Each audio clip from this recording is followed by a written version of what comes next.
नमस्कार, मैं हूं महेश शुक्ला और आप देख रहे हैं संसद लाइव। बजट 2021 के बारे में हम आपको रोज अपडेट करते हैं। लोकसभा की लाइव कार्यवाही भी दिखाते हैं और साथ में बताते भी हैं कि वहाँ कितना कामकाज हुआ। तो अभी वक्त है ये जानने का कि लोकसभा में कल यानी मंगलवार को बजट सत्र के 8वें दिन कितना कामकाज हुआ था। लोकसभा में 5 दिनों के हंगामे के बाद लगातार कामकाज की गति बढ़ रही है। पार्लियामेंट्री बिजनेस की एक्सक्लूसिव रिसर्च के अनुसार मंगलवार को बजट सत्र के 8वें दिन लोकसभा में प्रोडक्टिविटी 180% रही। इस रिपोर्ट में जानिए कि मंगलवार को लोकसभा में क्या काम हुआ और सांसदों ने कितने सवाल किए। आइए सबसे पहले देखते हैं कुछ आंकड़े जो बताएंगे कि लोकसभा में 8वें दिन कितना कामकाज हुआ। 8वें दिन लोकसभा में 180% काम हुआ। निर्धारित समय से 4 घंटे अधिक चला था सदन। मतलब 9 बजे तक चलना था, रात 1 बजे तक 12:59 तक टू बी प्रिसाइज काम हुआ। 1 बजे तक चर्चा होती रही राष्ट्रपति के धन्यवाद प्रस्ताव पर। मंगलवार को नहीं हुआ एक भी स्थगन, बहुत स्मूथली काम हुआ। 279 सांसदों ने 279 एमपीस ने कल सवाल पूछे सदन में। 56% सांसदों ने सवाल पूछे। जितने एलिजिबल सांसद हैं उनके पूरे समय अदर बिजनेस के तहत काम हुआ कल सदन में। सबसे अधिक सवाल पूछने वालों में रंजीत सिन्हा नाइक रहे। उन्होंने अपने कोटे के सभी सवाल पूछे। सबसे अधिक 18 सांसदों ने एवियन बर्ड फ्लू पर सदन में सवाल पूछे।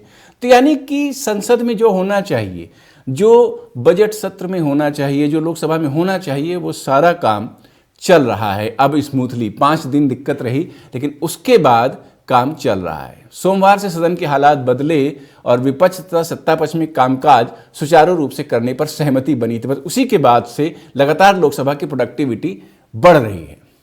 सोमवार को जो प्रोडक्टिविटी 143% रही थी वो अगले दिन मंगलवार को बढ़कर 180% पर पहुंच गई। अब आपको बताते हैं कि लोकसभा में कल हुआ क्या क्या, जो खास चीजें थी वो क्या क्या रहीं। रात तक, देर रात तक चली, परसों भी देर रात तक चली थी, 12 बजे तक, कल 1 बजे तक चली और लगातार एक्स्ट्रा मीटिंग हो रही है, बैठक सिटिंग एक्स्ट्रा हो रही है। लेकिन इसके साथ साथ जो सांसद हैं विभिन्न दलों के, वो भी अपनी बात सदन में रख रहे हैं। मौका है राष्ट्रपति के अभिभाषण पर धन्यवाद प्रस्ताव पर चर्चा का, लेकिन सांसद इसके जरिए तमाम और मुद्दों पर भी अपनी बात रख रहे हैं। जैसे हम बात करें डॉक्टर फारूक अब्दुल्ला की, जिनका भाषण कल के कार्यवाही में काफ़ी इमोशनल स्पीच माना गया, जिसे उसमें उन्होंने जम्मू कश्मीर की बहुत सारी बातें रखी। बीजेपी से आग्रह भी किया कि पूरे देश को एक मान करके चले। जम्मू कश्मीर के लोगों के प्रति ध्यान देने की भी अपील की। 4G उन्होंने अभी चालू हुआ है, उसके लिए कहा कि पहले ही कर देना चाहिए था। इसके अलावा उन्होंने श्री राम को लेकर के भी बात की। कहा कि श्री राम केवल बीजेपी के नहीं हैं, श्री राम तो पूरी दुनिया के हैं। श्री राम मुसलमानों के भी हैं, श्री राम हमारे भी हैं, श्री राम केवल आपके नहीं हैं। इस तरीके से फारूक अब्दुल्ला की स्पीच, 87 साल के हैं, सबसे बुजुर्ग सांसदों में शामिल हैं, कई बार सांसद रह चुके हैं, जम्मू कश्मीर के मुख्यमंत्री भी रह चुके हैं और कश्मीर भारत की राजनीति में एक बड़ा मुद्दा है, ये हम सभी जानते हैं। तो उनकी तकरीर को लोगों ने बहुत ध्यान से सुना और उस पर बहुत सारी बातें भी हुई। एक और तकरीर जिसकी बात हम कर सकते हैं वो है गृह मंत्री अमित शाह की बात, जिन्होंने सदन में खड़े होकर के ये कहा कि जो कांग्रेस के नेता लोकसभा हैं अधीर रंजन चौधरी, उन्होंने जो एक सदन में बयान दिया था एक दिन पहले कि गृह मंत्री अमित शाह जब बंगाल गए थे तो वो शांति निकेतन में गुरुदेव रविंद्रनाथ टैगोर की कुर्सी पर बैठ गए थे। गृह मंत्री ने सदन से कहा कि ये एक भ्रामक बयान है और इसको कहीं से भी प्रूव नहीं किया है जिन्होंने ये बयान दिया है। तो मैं कुछ सफाई सदन में देना चाहता हूँ। और इसके बाद गृह मंत्री ने कुछ कागजात, कुछ दस्तावेज सदन में पेश किए।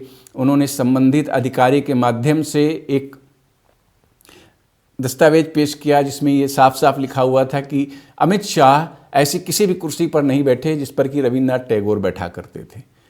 अमित शाह ने यह भी बताया कि वो कहाँ बैठे थे और ये भी बताया कि उस जगह पर इसके पहले भी तमाम लोग बैठ चुके हैं, तमाम हस्तियां जो शांति निकेतन जाती हैं वो स्थान पर बैठ चुकी हैं, वहाँ फोटो सेशन हो चुका है। साथ में अमित शाह ने एक तंज भी कसा कि इसमें अधीर रंजन चौधरी की गलती नहीं है, उनकी पार्टी का इतिहास ही ऐसा है। और उन्होंने देश के प्रथम प्रधानमंत्री जवाहरलाल नेहरू का नाम लिया और पूर्व प्रधानमंत्री राजीव गांधी का भी नाम लिया, जिन पर और फोटो भी दिखाई कि कैसे राजीव गांधी उस सोफे पर बैठे हैं जिस पर कभी गुरुदेव रविन्द्रनाथ टैगोर बैठा करते थे।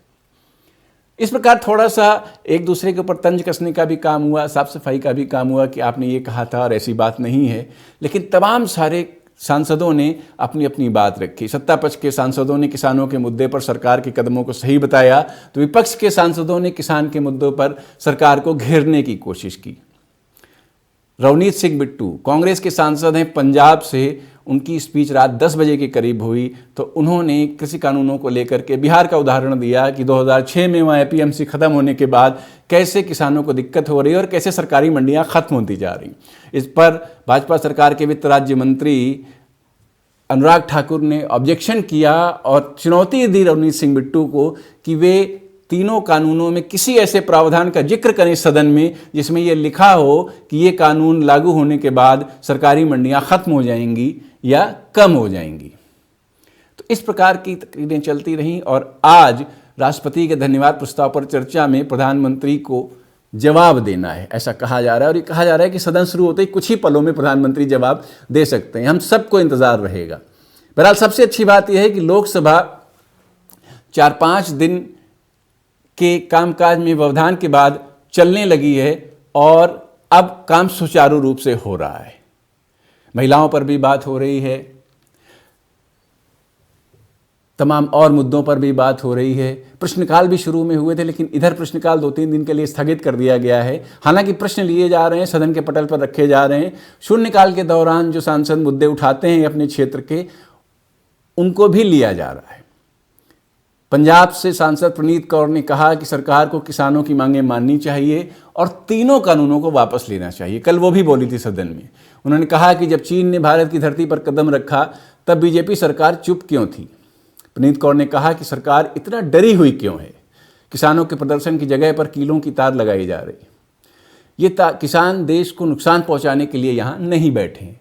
मुझे बहुत दुख होता है कि जो किसान जायज़ मांगों के लिए बैठे हैं उन्हें आतंकवादी कहा जा रहा है। उत्तर पूर्व यानी असम के सांसद ने बीजेपी के प्रधानमंत्री की योजनाओं की तारीफ की। दिलीप सैकिया ने कहा कि प्रधानमंत्री मोदी ने उत्तर पूर्व के लोगों को देश का ही हिस्सा होने का विश्वास दिलाया है। मोदी गरीबों और किसानों के मसीहा हैं। प्रधानमंत्री मोदी की ओर से असम को 7 महीने में 12 नए मेडिकल कॉलेज मिले। बीजेपी के हरियाणा के सिरसा से सांसद सुनीता दुग्गल ने कल कहा था कि कश्मीर में 370 हटने के बाद आतंकवाद कम हुआ है। किसानों के मसले पर उन्होंने कहा कि अगर हम किसान भाइयों को समझाएंगे तो वो जरूर समझ जाएंगे। सुनीता दुग्गल ने अपने भाषण की शुरुआत महिला शक्ति के बारे में बात से की थी।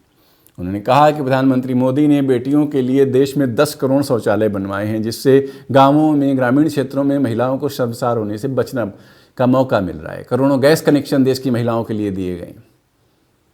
रविन्द्रनाथ टैगोर की कुर्सी पर जो विवाद हुआ उसके बारे में मैं आपको बता ही चुका हूं। तो ये कल लोकसभा में जो कुछ भी हुआ उसके आंकड़े थे कि कितना काम हुआ, क्या क्या खास चीज़ें हुई, ये हमने आपको बताया। हम कुछ देर बाद लौटेंगे और आपको ले चलेंगे लोकसभा, जहां पर आज कामकाज होना है और इसमें प्रधानमंत्री का भाषण सबसे प्रमुख काम माना जा रहा है। प्रधानमंत्री क्या कहते हैं अपने भाषण में, ये पूरे देश को इंतजार रहेगा। आप देखते रहिए पार्लियामेंट्री बिजनेस।